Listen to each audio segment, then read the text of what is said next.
नमस्कार दोस्तों, आज हम अध्याय 3 पर चर्चा करेंगे जो कि बिली लिम के जीवन से संबंधित है। साहस विफलता का इस पुस्तक से यह चैप्टर लिया गया है, कंपनी की स्थापना। चलिए शुरू करते हैं। बिली लिम कहते हैं, मेरे बचपन के सभी मित्रों को कंपनी में विशेष स्थान दिया गया। हालांकि मैं महानिदेशक था, परंतु फिर भी मेरा वेतन सबसे कम था। हम भविष्य की ओर देख रहे थे।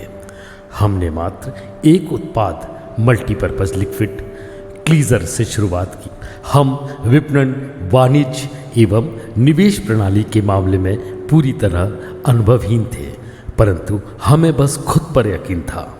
2 सप्ताह बाद हम रुपया पैसा इकट्ठा करने की योजना तैयार कर रहे थे।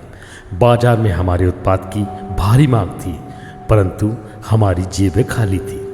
अंततः मैंने अपने पिता की जमीन जायदाद उधार दी और उसे बैंक में गिरवी रखकर उसी समय हमने अपने उभरते हुए लीडर्स को प्रशिक्षित करने के लिए इंस्टीट्यूट ऑफ हार्ड नॉक्स नामक संस्था की स्थापना की, जिसमें बॉर्न टू बी फ्री नामक सेमिनार का आयोजन किया जाता था। कुछ समय बाद हम पुनः चौराहे पर खड़े थे। प्रगति की रफ्तार बढ़ाने के लिए हमें फोर्टिस बीएसडी की स्थापना की। यह एक ऐसी कंपनी थी जिसमें 50 ऐसे शेयरधारक थे जो स्वयं के लिए काम करते थे। फिर हमने इसे एक पब्लिक लिस्टेड कंपनी में बदलने का निर्णय लिया। हमारे पास एक सपना था जिसे हम मलेशियन ड्रीम कहा करते थे। हमारा व्यापार बढ़ता ही जा रहा था। देश भर में हमारे 60 से भी अधिक आउटलेट्स भी खुल चुके थे। अकेले पेनिनसुलर मलेशिया में ही हमने 1980 में एक माह में 263,000 अमेरिकी डॉलर का व्यापार किया, जो उस समय काफ़ी बड़ी रकम थी।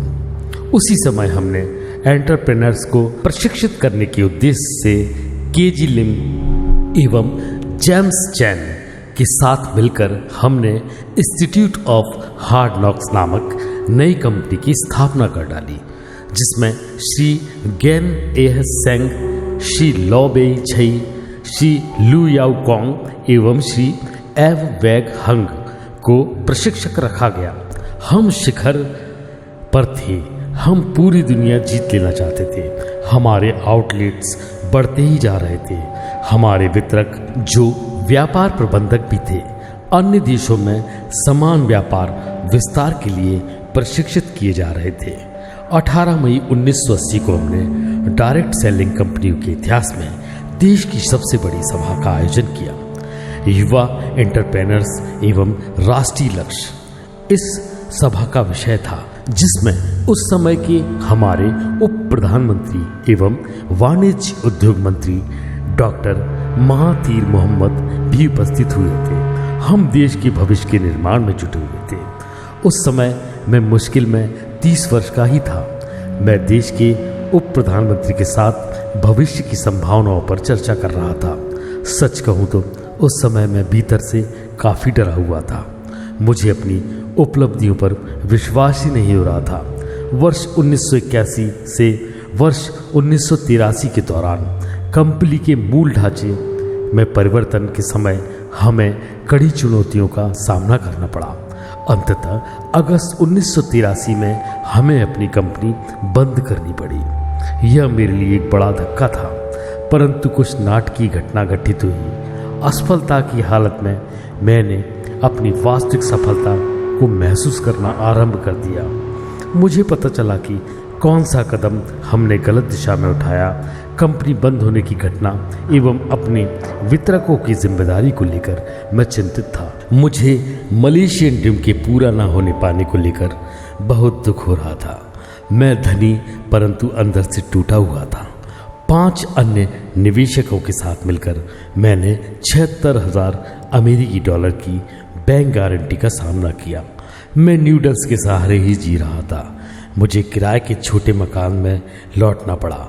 मुझे पुरानी सेकंड हैंड कार चलानी पड़ रही थी और वर्ष 1983 में मेरे जन्मदिन पर मेरी प्रेमिका भी मुझसे रूठ गई।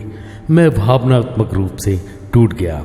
आप जानते हैं, व्यापार में असफल हो जाना एक अलग बात है और निजी संबंध टूटना अलग बात है। मैं इसके लिए तैयार नहीं था। मैंने स्वयं को नर्क में फंसे हुए पाया। मेरा दिल टूट चुका था। मैं महीनों तक ठीक से सो नहीं सका। मैंने एक फूल बेचने वाली को उसे प्रतिदिन एक फूल पहुंचाने का काम सौंपा, जो पूरे 1 साल तक जारी रहा, परंतु इससे कुछ भी हासिल नहीं हुआ। मुझे एक अन्य लड़की मिली जो मेरी प्रेमिका की मित्र बनकर उसकी जासूसी करने को तैयार हो गई। एक दिन उसने मुझे बहुत ही बुरी खबर सुनाई। मेरी प्रेमिका ने मंदिर जाकर भगवान से प्रार्थना की वह उसे अगले 7 जन्मों तक भी मुझसे ना मिलवाए। मुझे नहीं पता कि मैंने उसका क्या बिगाड़ा था। क्या मैं इतना बुरा था? सचमुच मुझे आज तक नहीं पता कि उसने मुझे क्यों छोड़ा। क्या यह संबंध इसलिए टूटा कि मैं व्यापार में विफल हो चुका था?